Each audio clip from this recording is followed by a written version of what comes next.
The hall of the Galactic University was filled with the soft hum of floating drones and the faint echo of alien voices. Students of every shape and color sat in curved rows that glowed faintly under the blue light. At the center of the room stood Professor Vector, his gray eyes reflecting the holographic stars behind him. He was old, respected, and known for his lessons on extinct civilizations. Today's lecture was one of his favorites.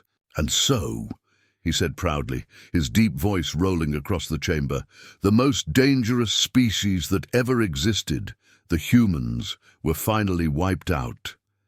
Their world, Earth, reduced to dust. Their wars ended only when they destroyed themselves."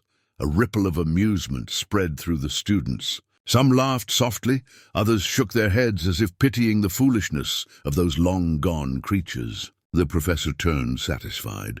For centuries, this story had been told in every academy across the galaxy. Humanity was a warning, not a memory. But in the back row, a young woman sat very still. She wore a simple black jacket. Nothing fancy, but her presence seemed to disturb the air around her. Her eyes were sharp and strangely human, though no one noticed yet. The professor's words hung proudly in the air. "The deadliest species is extinct." That was the moment she raised her hand. The hall grew silent. Her voice was calm, almost gentle, yet it cut through the air like a blade. "Excuse me, Professor," she said. "It's called Earth, sir." Every head turned. The silence became heavy. The drones stopped moving. The professor blinked, confused. "I beg your pardon?" he asked, forcing a smile. The girl stood up slowly. Her movements were confident, measured. "You said the deadliest species is gone." "You're wrong. We're still here." A murmur spread through the hall. One alien student leaned to another and whispered, "Is this a joke?" Another recorded the moment with a holographic lens. The professor frowned. "Young lady," he said carefully, "this lecture is based on verified history. Humanity perished 600 years ago. There are no survivors." She smiled faintly. "Then what am I, Professor?" Her words struck the room like thunder. The students leaned forward. Some hissed in disbelief. Others laughed nervously. "That's impossible," one of them said. "Humans cannot survive radiation exposure." Their world was sterilized. The girl reached into her pocket and placed a small metallic capsule on her desk. It glowed blue and projected an image in the air, an old Earth city, broken and burned, but filled with moving figures. Not alien, not synthetic, humans, real ones. The professor stared at the hologram, unable to speak. "How did you get this?" he whispered. "My people left Earth before the fall," she said. "We lived in the dark places between stars. You didn't destroy us. You just stopped looking." A cold wave ran through the room. The students no longer laughed. Some even shifted uneasily in their seats. "Security," the professor said finally, his voice trembling slightly. "Please verify her identity." 2 drones floated down, scanning her body in beams of light. Numbers and data flashed across the air. Then a voice spoke from the scanner. "DNA match confirmed. Species Homo sapiens. Origin Earth." Gasps filled the room. The professor stepped back, his throat dry. "Impossible. You can't be real. Humanity is extinct?" She finished for him. "You keep saying that word, but maybe it's just easier to believe your own lies." The hall erupted in whispers. The news would spread fast, faster than any human ship ever could. The professor forced himself to breathe. "Who are you?" he asked. "My name is Alara Carter," she said firmly. "Daughter of survivors, student of history. And I came here to correct yours." The professor stared at her, studying every detail, her eyes, her posture, the way she spoke. It was unmistakable. The fire he had read about in human archives was standing right in front of him. "Why reveal yourself now?" he asked quietly. "Because you forgot," she said. "You turned us into myths. You made us monsters in your lessons. But the truth is simpler." She looked around at the alien faces watching her. "We were never the deadliest because of our weapons. We were the deadliest because we never stopped fighting. Not even when the universe decided we should." Her words hung in the air like a slow-burning flame. Even the drones seemed to hesitate. The professor opened his mouth, but no words came. For the first time in decades, he didn't know how to finish his lecture. Ilara closed the capsule and stepped forward. "Tell your students the truth, Professor," she said softly. "Tell them Earth still breathes." Then she walked past him and out of the hall, her footsteps echoing in the silence. The aliens parted instinctively as she passed, as if their instincts recognized something ancient, something dangerous. The doors closed behind her. For a long moment no one moved. The professor stood motionless before his holographic stars, his lesson broken, his certainty gone. He finally looked at his students, their wide eyes waiting for answers. His voice was low when he spoke. Class dismissed. But inside his mind one thought echoed again and again. If one human had survived, how many more were out there? And in the silent corridors beyond the hall, Ilara's voice whispered to herself, just loud enough for the recording drones to capture. "Extinct? No, we're just getting started." Ilara walked calmly down the shining corridor, her boots echoing against the smooth metallic floor. Security drones hovered behind her, red lights scanning every movement. They didn't touch her, only followed. The air was cold, and every sound in the massive university carried whispers, gasps, the quiet panic of a truth no one wanted to believe. Behind her, the professor stood frozen in the empty hall. His mind spun like a broken orbit. For centuries, he had taught that humanity was a cautionary tale, ambitious, reckless, self-destructive. But now, that same species had just looked him in the eyes and spoken. He replayed her words again and again. "Tell them Earth still breathes."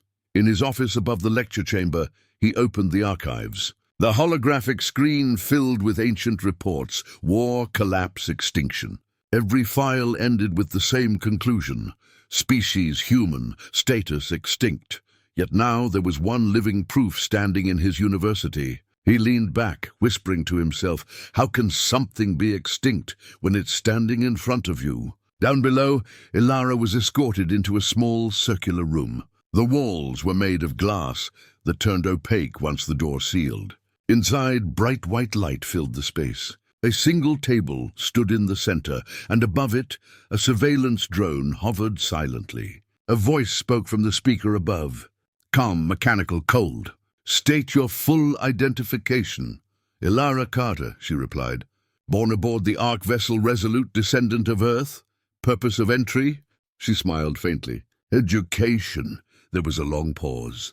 "That is not recognized," the voice answered. "Human presence violates Article 9 of Galactic Security Code. You are to be detained for verification." Ilara sighed and sat down. "Typical," she murmured. Moments later, the door opened and Professor Vector entered. His expression was torn between authority and disbelief. He dismissed the drones and sat across from her. "You've caused a storm, Miss Carter," he said quietly. "Half the faculty thinks you're a hoax. The other half think you're dangerous." Ilara tilted her head. "And what do you think, Professor?" He looked into her eyes. "I think I'm looking at the most important discovery of the century, or the biggest lie ever told." She smiled faintly. "You prefer the lie, don't you?" "It's easier to believe." He didn't answer. Instead, he activated a small sphere on the table. It emitted a gentle hum, creating a sound barrier. "This room is now private. No recordings," he said. "Tell me the truth. How are you alive?" Ilara leaned back, folding her arms. "We left before the wars ended. Earth was dying, yes, but we weren't. My ancestors built ark ships. They hid among the asteroid colonies and ice worlds. While the galaxy watched Earth burn, we rebuilt quietly." The professor stared at her, his mind trying to accept it. "That would mean human technology survived the collapse." "That's impossible. Impossible," she said softly. "That word always meant nothing to us. Do you know why humanity scared you all so much?" He shook his head. "Because we kept coming back. You erased us from your data, but not from history. You wanted us gone because deep down, you all feared we'd find our way back." The professor frowned. "That's arrogance." "It's truth," she said. "Every species here evolved to adapt. Humans evolved to overcome. That's why your kind studied us. You wanted to understand how creatures so fragile could fight gods and win." Her voice carried a quiet fire that filled the room. The professor had read about human wars, their endless conflicts, their courage in impossible odds, but hearing it from one of them made it real. He hesitated. "If your people survived, where are they now?" Her eyes hardened. "Watching, listening, waiting for the galaxy to forget." Before he could reply, the door burst open. 2 security officers entered, tall insectoid aliens with shimmering armor. "The Council demands her presence immediately," one said. Vector stood. "She's not ready." "The Council disagrees," the guard said sharply. "They want to know if she is what she claims." Ilara stood up calmly. "Let them ask. They won't like the answers." As they escorted her through the long corridors, other students gathered along the balconies above. They whispered, pointed, and recorded her passing. A human in the heart of the Galactic University. It was unthinkable. Some shouted insults. Others whispered prayers. The word human had always been used like a warning, not a reality. Inside the council hall, high domes shimmered with blue light. 10 alien figures sat on raised seats, representing 10 powerful species. Their voices echoed as one spoke, "State your claim." Ilara looked up at them, her tone calm and measured. "My name is Ilara Carter. I am human. My ancestors came from Earth," the room murmured. One counselor hissed, "Earth was destroyed in the Age of Fire. No life could survive." Ilara reached into her jacket and placed a small device on the floor. It projected images, the same holograms she had shown before, but more vivid this time. They showed human ships rising from burning skies, families escaping destruction, and transmissions sent into deep space. The voices were grainy but clear. "Humanity endures," said the recording. "Where there's sky, there's hope." The counselor slammed a claw on the table. "Fabrication. You expect us to believe these are real?" Ilara's eyes turned cold. "Believe what you want. The truth doesn't need your permission." Vector stood at the back of the hall, watching her defy them. There was no fear in her, only purpose. "Your existence violates every record in our history," the eldest counselor said. "If humans still exist, they must reveal themselves." Ilara shook her head. "No, we learned from our mistakes. When we return, it won't be as conquerors. It'll be as survivors who remember everything you tried to erase." The counselor leaned forward. "Return? You mean there are others?" She smiled faintly. "You'll find out when the sky burns again." Gasps filled the chamber. The guard stepped closer, but she didn't flinch. The professor whispered to himself, "She's not lying." When the session ended, Ilara was taken back to her quarters under watch. She stood by the window, looking at the stars outside. They were the same stars her ancestors once saw from Earth. She placed her hand on the glass. "They think we're ghosts," she whispered. "Let them. Ghosts always come back." Behind her, the door hissed open. Professor Vector entered quietly, his face pale but determined. "You've just shaken the galaxy," he said. Ilara turned to him. "Not yet, Professor," she said softly. "That's just the first ripple. Far beyond the university, in the cold reaches of space, an encrypted signal pulsed quietly through the void. It carried one simple message. Contact made. Phase 1 complete." The next morning, the Galactic University was no longer a place of study. It was a fortress. Military ships circled the skies above, drones swarmed the corridors, and whispers of the human echoed in every classroom. For the first time in centuries, fear returned to the heart of the galaxy's most peaceful world.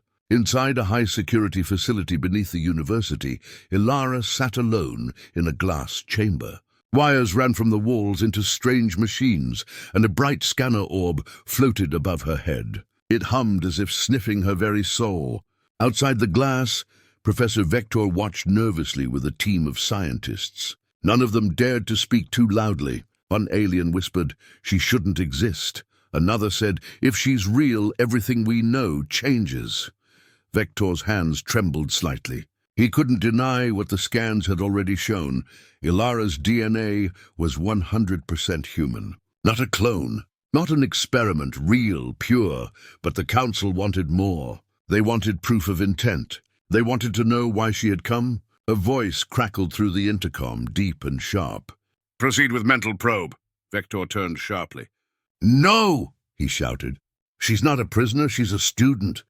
"She's a threat," the voice replied. "If she's truly human, she's dangerous by nature." Two guards stepped forward to begin the procedure. Ilara sat still, her gaze calm but her mind alert. She could hear the hum of their energy fields and smell the faint metallic scent of ionized air. "Professor," she said softly through the glass, "you don't have to protect me." He met her eyes. "They think you came here to deceive us." Ilara smiled faintly. "No, Professor. I came here to remind you what fear feels like." The guards pressed a panel. The scanner above her head began to glow red, preparing to invade her thoughts. But before the beam activated, Ilara took a slow breath and closed her eyes. The lights flickered. The machines began to glitch. The walls hummed with static. "What's happening?" one scientist shouted. "She's interfering with the probe," another cried. Ilara's eyes opened, glowing faintly blue for a moment. The scanner suddenly shut down, its circuits melting from within. "I warned you," she said quietly. "Don't touch my mind." The guards stumbled back. Vector rushed to the control panel, slamming the emergency stop. The room went dark. Only the faint hum of her breathing filled the silence. Moments later, she stepped out as the glass wall opened. The guards aimed their weapons, but the professor raised his hand. "Stand down," he ordered. "She's not your enemy." Ilara looked at him with gratitude, but also sadness. "They'll never believe that," she said. He sighed. "Then help me make them believe." She hesitated, then nodded. "Then listen carefully. There's something you need to see." They left the lab and entered a secure archive room deep beneath the university. The walls were lined with data crystals and holographic memory banks, records of thousands of civilizations, stored and forgotten. Ilara placed a small chip into the terminal. "This," she said, "is what your council never wanted you to find." The lights dimmed and holograms filled the air. They showed the final years of Earth, not destruction but evacuation. Thousands of ships rising into orbit, massive arcs filled with people, human soldiers standing beside alien allies, defending colonies from unknown attackers. The professor stared in shock. "The report said you turned on each other." She shook her head. "We fought, yes, but not against ourselves, against something worse." The images changed, dark silhouettes of strange insect-like creatures devouring worlds. The same threat that once nearly destroyed the galaxy centuries ago. The same one the Council claimed humanity had unleashed. Vector whispered, "You didn't cause it. You stopped it." Ilara nodded. "We paid the price for it. The Council erased our history to hide their failure. But we survived in silence." He turned to her, voice trembling. "Why come back now?" "Because the same darkness is returning," she said. "And your Council is too proud to see it." Before he could respond, alarms blared. The floor trembled as heavy footsteps echoed down the corridor. The door slid open, revealing two figures in black armor, Council enforcers. "Professor Vector, step away from the subject," one ordered. "You are under observation for collaboration." Vector raised his hands slowly. "She's telling the truth." "You can't silence this." The second enforcer aimed his weapon. "Our orders are clear, contain or terminate." Before they could fire, the lights went out completely. A pulse of energy filled the air, followed by silence. When the emergency lights flickered back on, both enforcers were unconscious on the floor. Ilara stood between them, her hand glowing faintly blue again. "I don't like hurting people," she said, breathing heavily. "But I'll defend myself if I must." The professor looked at her, both amazed and afraid. "That wasn't human technology." She shook her head. "It's not. It's what we learned while the galaxy slept." They hurried out of the archives and into an abandoned maintenance tunnel beneath the city. The sound of alarms followed them, echoing off the metal walls. As they ran, the professor said, "If what you showed me is real, the Council will destroy everything to keep it secret." Ilara replied, "Then they'll have to try harder, because the signal has already been sent." He looked at her, breathless. "Signal?" "To those still watching," she said. "My people, hidden colonies. They'll know I found you."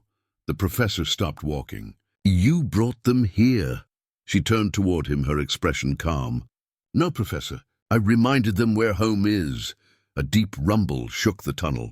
Vector's communicator blinked with urgent messages. The Council had declared an emergency lockdown. Ships across orbit were mobilizing. He looked at her, voice shaking. They'll hunt you, Alara smiled faintly. They already are. She walked to the end of the tunnel where an old hatch opened to the outside.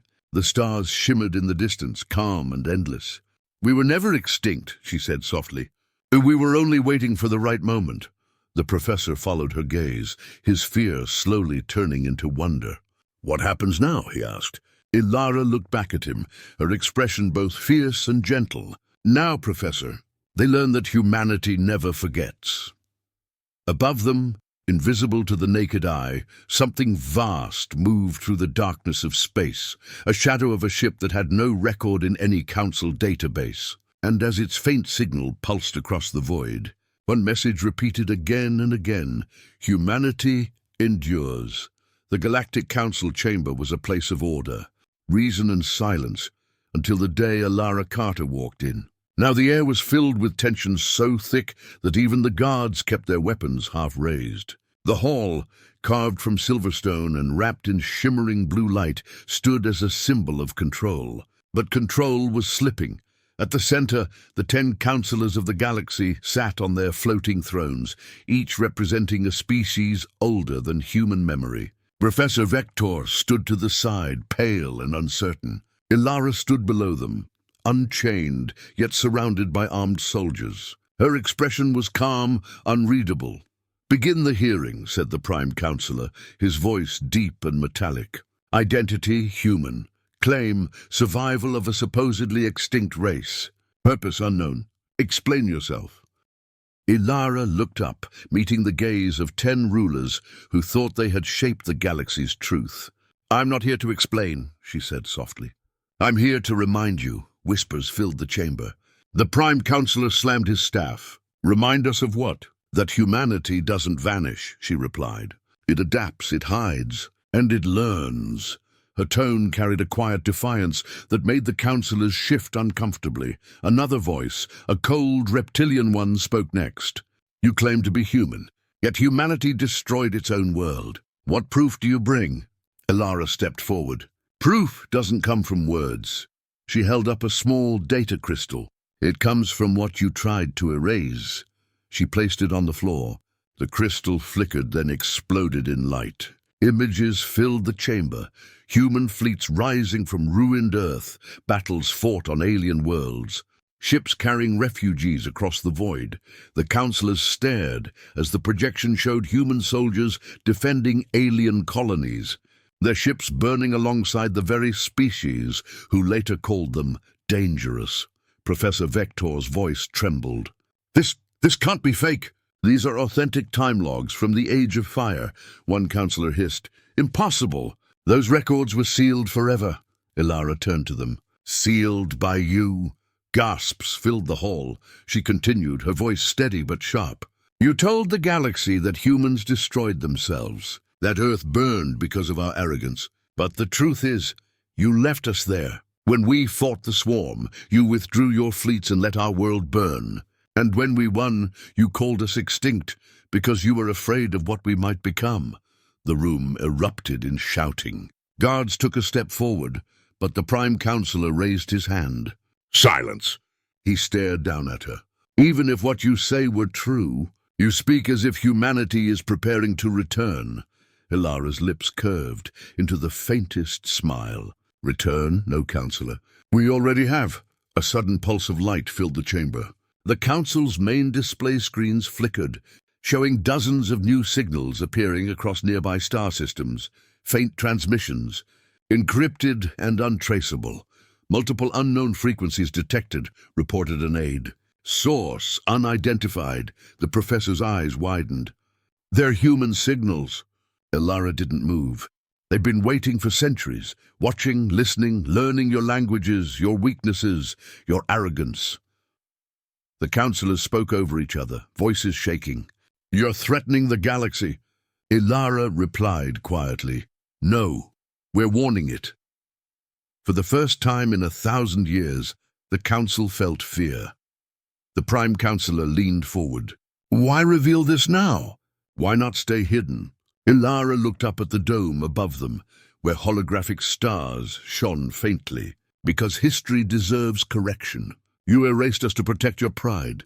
You feared a species that wouldn't kneel. But we don't need your fear anymore. We need your memory. Her words echoed in the vast chamber.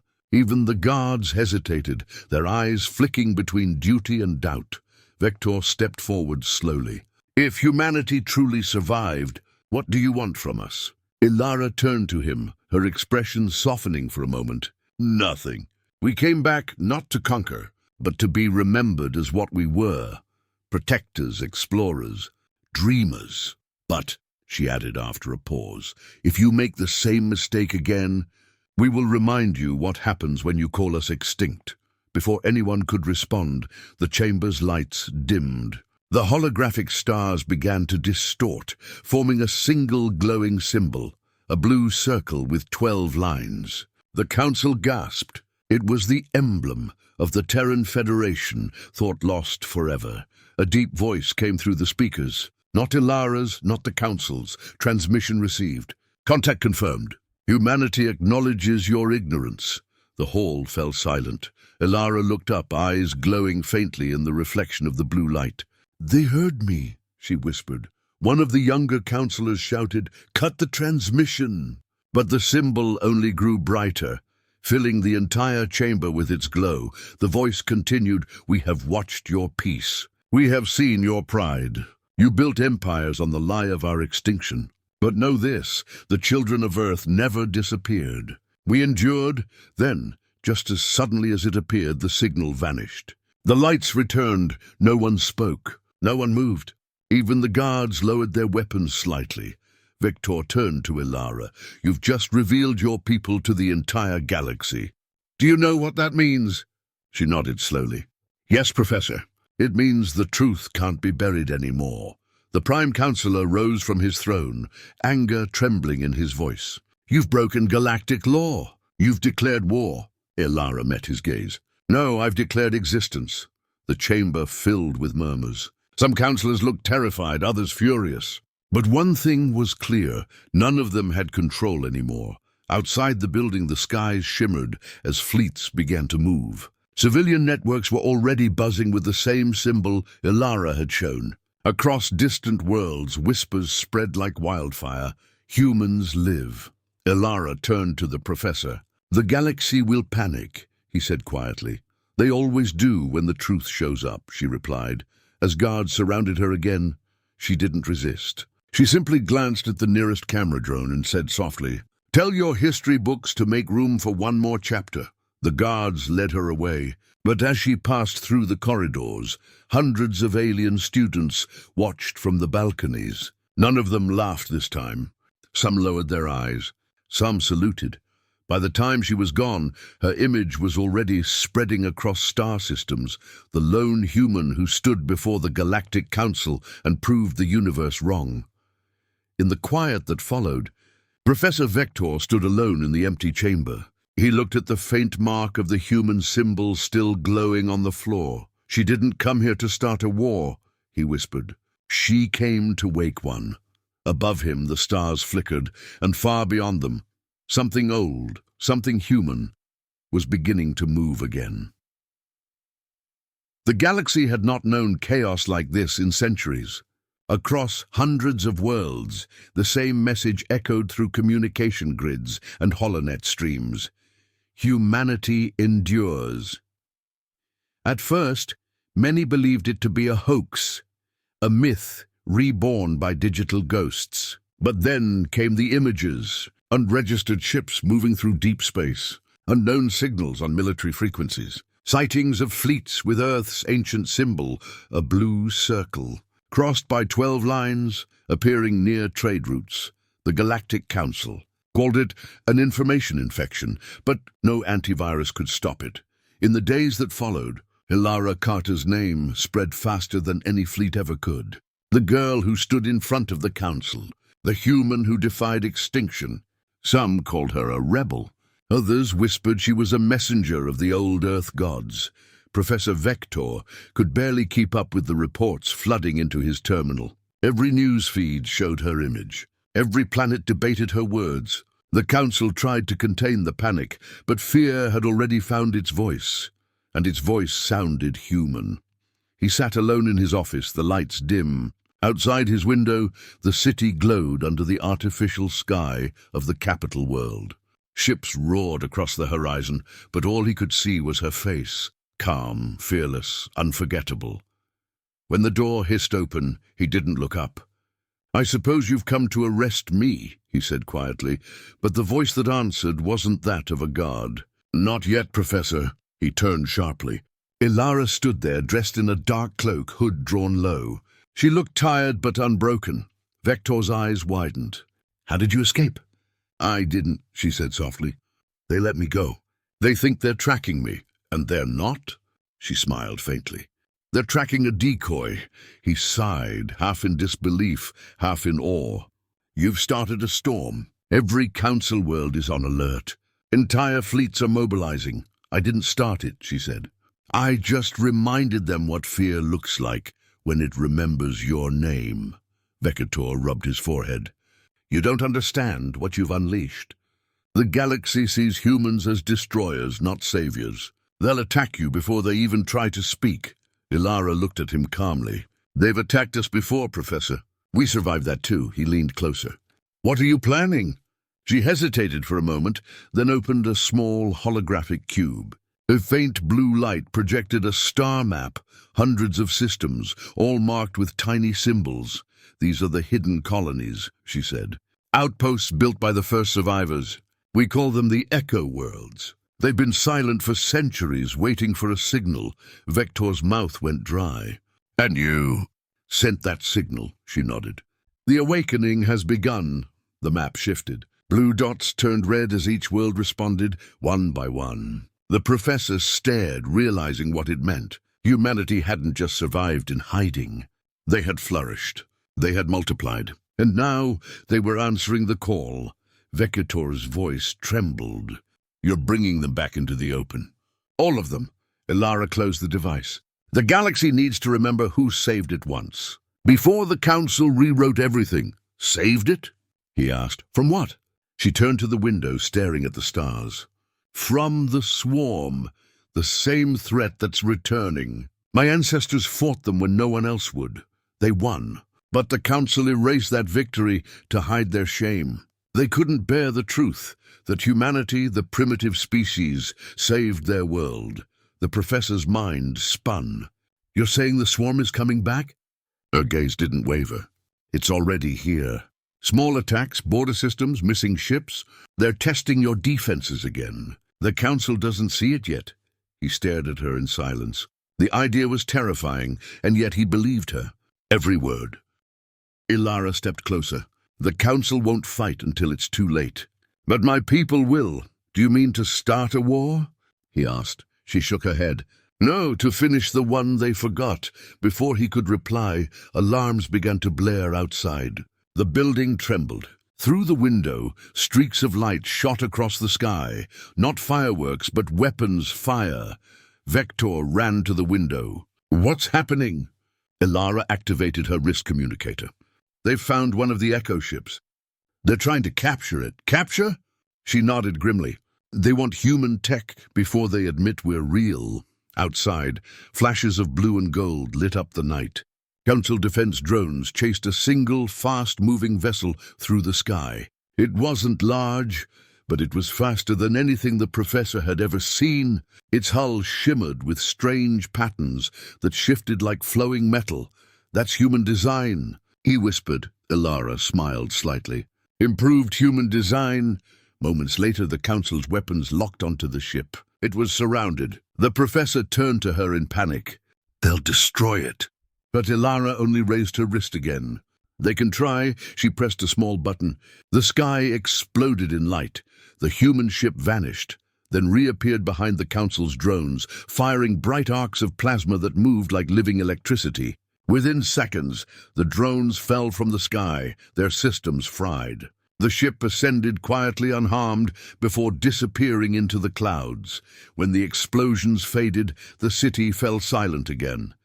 Vector turned to her, speechless. What was that?"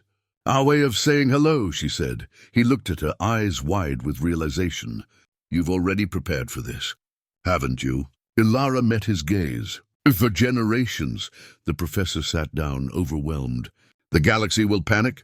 The Council will demand retaliation. Let them," she said softly. "Fear is the first step toward remembering respect." Outside, the news feeds were already lighting up with headlines. "Unknown fleet sighted. Human weapon technology detected. Council declares Level 1 security." Ilara turned back toward the window. "It's starting, Professor. The galaxy is waking up." He stared at her. "And what about you?"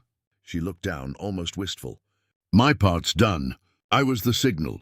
Others will lead now." She began to walk toward the exit, but the professor called out, "Ilara, what happens when they find out how strong you've become?" She stopped and smiled faintly. "Then they'll finally understand why they were right to fear us." Before he could respond, she tapped her wristband, and a beam of blue light surrounded her.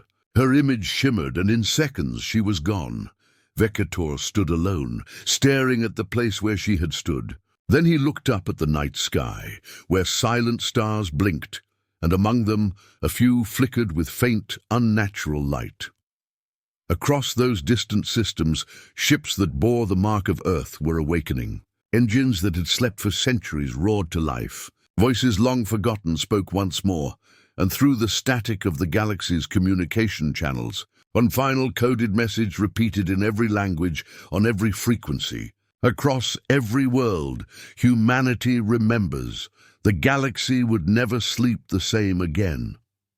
The galaxy was no longer quiet. Every corner of the known systems buzzed with fear, disbelief, and rumor.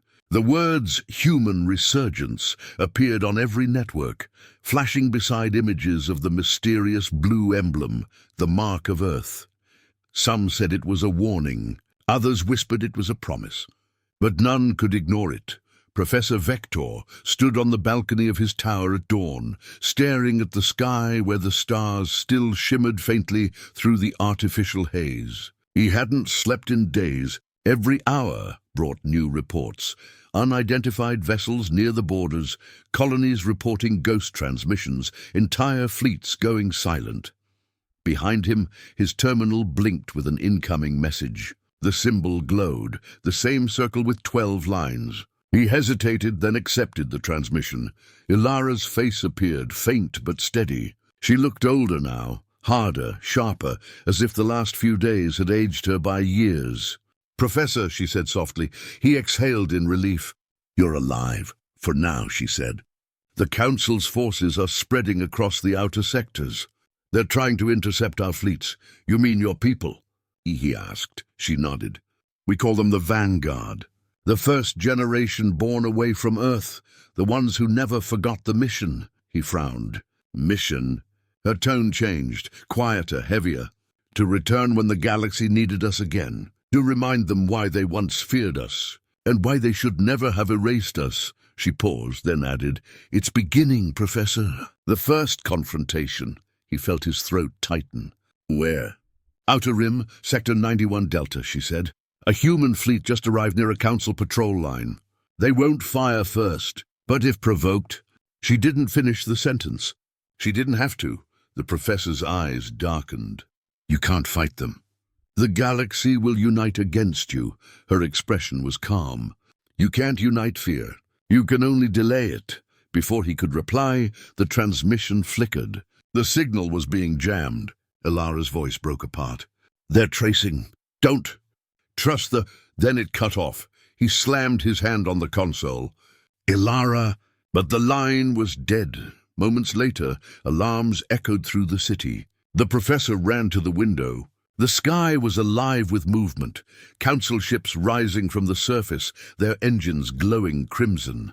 Civilian transports fled in panic. On the horizon, bright flashes appeared in the upper atmosphere. Silent explosions like lightning trapped in glass. The first clash had begun. He turned and rushed to his terminal, activating the planetary broadcast. The Council's emergency message filled the room. "This is a declaration of defense," the voice said. "All outer systems are to prepare for potential conflict. The Terran resurgence is hostile. Humanity has violated intergalactic law." Vector's hands clenched. "Hostile?" he muttered. "You call survival hostile?" He opened the secure archives, files the Council had locked centuries ago, images of Earth's last stand, recordings of human soldiers fighting not for conquest, but for existence. And in those files, he found something even more chilling. Early warnings of a new swarm rising in the deep void. The Council had known. They'd hidden it. His pulse quickened. That's why she came back. Outside, a thunderous boom shook the tower. Windows cracked. The sky turned white as streaks of light ripped across the upper atmosphere. A voice crackled from his communicator. "Professor!" "The Council fleet is engaging unidentified ships. They're not responding to communication." He hesitated only a second before replying. "Don't fight them! You'll start a war you can't finish." But it was too late. High above the capital world, 12 sleek vessels emerged from hyperspace. They moved like shadows through starlight, their hulls reflecting the colors of dawn. They bore no insignia except the single blue circle of Earth. The Council fleet opened fire. The humans did not retreat. Their ships flickered, vanished, and reappeared behind the enemy lines, as if space itself bent around them. Blue-white beams cut through the void, disabling the Council cruisers one by one. No explosions, no destruction, just silence. The professor watched in awe. They're not killing them. They're disabling their systems. He realized something then. This wasn't a war. It was a demonstration. Moments later, every ship in orbit froze. Power grids went offline. Engines died. A low hum filled the air as a single voice broadcast across all frequencies. It was Ilara. "This is Captain Ilara Carter of the Terran Vanguard," she said, her tone calm but commanding. "We are not your enemies. We are not your conquerors. We are your mirror. You feared extinction. We lived through it. You buried us. We rose from it. And now we return not for vengeance, but for balance. Across the galaxy, billions listened in silence. You erased our history," she continued. "But the truth cannot die. Earth's children still walk among the stars. We remember the darkness you ignored, the swarm that feeds on light. It's coming back. And you're not ready." The feed went quiet. Then, one by one, every disabled ship reactivated, fully functional, unharmed. It was humanity's message. "We could have destroyed you. We chose not to." Vector felt his chest tighten. He whispered, "She's showing them mercy, to teach them fear." Down in the city streets, people looked up at the sky. The human ships began to ascend again, their engines glowing faintly blue. And as they rose, they formed a symbol in the clouds, the circle of Earth shining against the morning light. The professor stood silently, watching it fade. He knew the meaning. The lecture was over. The lesson had begun. Hours later, the Council met in secret emergency session. Voices clashed in anger and fear. "They're too strong," one shouted. "We must retaliate." Another voice, softer but wiser, said, "Retaliate against those who spared you." For the first time in its history, the Galactic Council couldn't agree. Outside the chamber, Vector waited alone. When the doors finally opened, he saw their faces, pale, shaken, humbled. The Prime Counselor looked at him and asked quietly, "You taught about humans for decades. Tell us, Professor, what do they want?" Vector thought for a moment. Then he smiled faintly and said, "Only what they've always wanted. A chance to be left alone until someone calls them extinct again." He turned and walked away, leaving them in silence, far beyond the capital. In the blackness of space, Ilara stood aboard her ship, staring at the holographic image of Earth, blue, scarred, but alive. "Mission complete," her officer said softly. "The Council will stand down." Ilara nodded slowly. "Good, then it's time to go home." She reached out, touching the hologram with her hand. "You slept long enough, Mother Earth," she whispered. "Now it's your children's turn to wake the stars." Outside her viewport, The fleet began to turn toward the distant light of Sol. Engines ignited, leaving trails that shimmered like comets. And as they vanished into the dark, one final transmission echoed across the galaxy. The deadliest species never died. It learned patience. Humanity had returned.